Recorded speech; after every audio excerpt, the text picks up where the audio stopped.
Hey, how's it going? My name is Vincent Simone, and welcome to today's program. You will never hit a one-handed backhand with power if you don't follow the steps that I'm about to show you in this video. Out of all the people with a one-handed backhand, I struggled with getting power the most.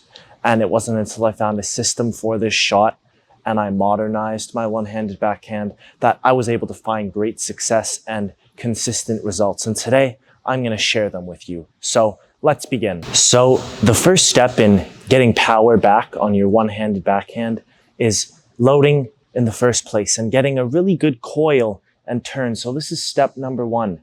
And a good turn should be that your chest is facing all the way to the side of the court and you've got your right arm up against your chest and you've got the left elbow for a right-handed player up like this. And it should be at a 90-degree angle.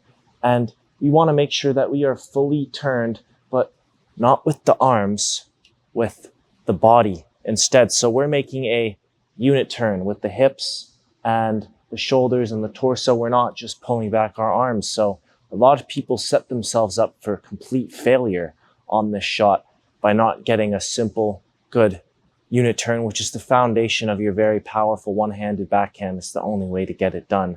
So turn as much as possible. Okay? Feel like you can almost get your back to the net and your arms should be loose and relaxed, okay? And this is step number one.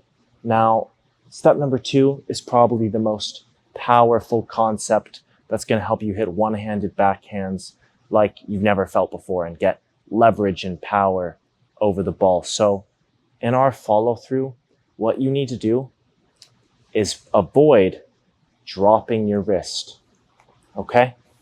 I'm going to tell you why. If you don't keep your wrist up and firm through the contact point, like this, if you see the angle of my arm, okay, a lot of people go like this, and then they have to turn over the wrist and flick it for power and spin. But what this does is actually cause us to have a contact point that's very loose and flimsy, and you're not going to have any leverage over the ball. And the second you try and swing fast, the racket face is going to end up opening up, and you're either going to hit side spin or underspin, and about 60% of the time, you're going to send the ball long. I guarantee it. So what you want to do is keep the wrist up. And when we go to drop the racket, all you have to do is have a loose arm and kind of let your momentum fall down by getting low with the legs instead of feeling like, we force the racket down to get under the ball. So feel like your body drops instead and your wrist stays up. Now, I'm going to talk about another very powerful concept, which is the follow through. And there's going to be two steps where I cover this. So step number three is the way that we follow through. And I'm going to refer to it as spreading the wings. A lot of tennis players, they go like this. They only use the right arm and then they end up flying open like this. So what we want to do is, for one, stay sideways throughout the duration of the follow through, but we want to spread the wings so that we're kind of engaging our whole body into the shot and not just swinging from the arm, okay? And we're doing kind of a corkscrew twist, like my torso here from the turn, it's going like that. You just maybe can't notice it because it looks like I'm just not moving and staying sideways, but I am actually still rotating from the hips, okay? But we want to stay with the ball in the backhand. It's not like the forehand, where we boom, open up and crack into it. This shot needs to be more precise and compact. So in order to get a clean follow through and rip right through it, you got to stay sideways and with the ball. And the best way to do this is spread your wings. Now, the fourth and maybe the other most important step, other than keeping up your wrist, is your distance away from the ball. This is going to determine how all of the steps that you've just done, if they're going to work, right? Because you can get this wrong and do everything else right, and you're still not going to hit the best backhand. So let's talk about how close you should be to the ball when you hit this, okay? And once I explain it, I'll follow it up with some demonstrations. But for this exercise, okay, you need to imagine that every time the ball comes within your hitting zone, where your arm is even slightly bent, getting power is done for. It's over. It's just not going to happen. It's not possible. You need to get full extension and leverage every time you swing out on your backhand.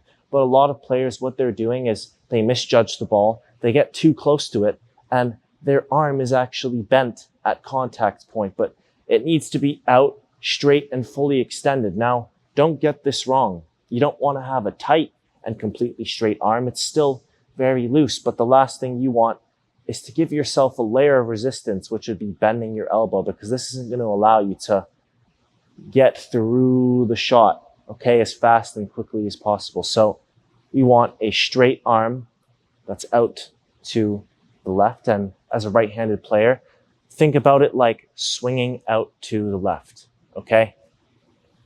Boom. You want to swing away from your body. And if you aren't, fully extended, something is very wrong. And from here, we stop the follow through.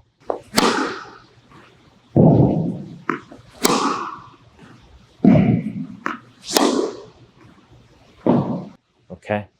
So doing these things is the first step in modernizing your one-handed backhand. And next, you want to go learn modern tennis. And I have a course, it's called Modern Tennis Step by Step.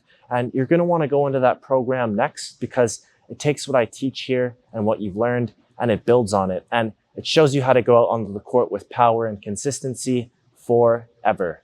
So once you've practiced this, you're going to want to go and study modern tennis. And you can get started today by clicking the link down below. In any event, thanks for tuning into the program and use what you've learned to modernize your game.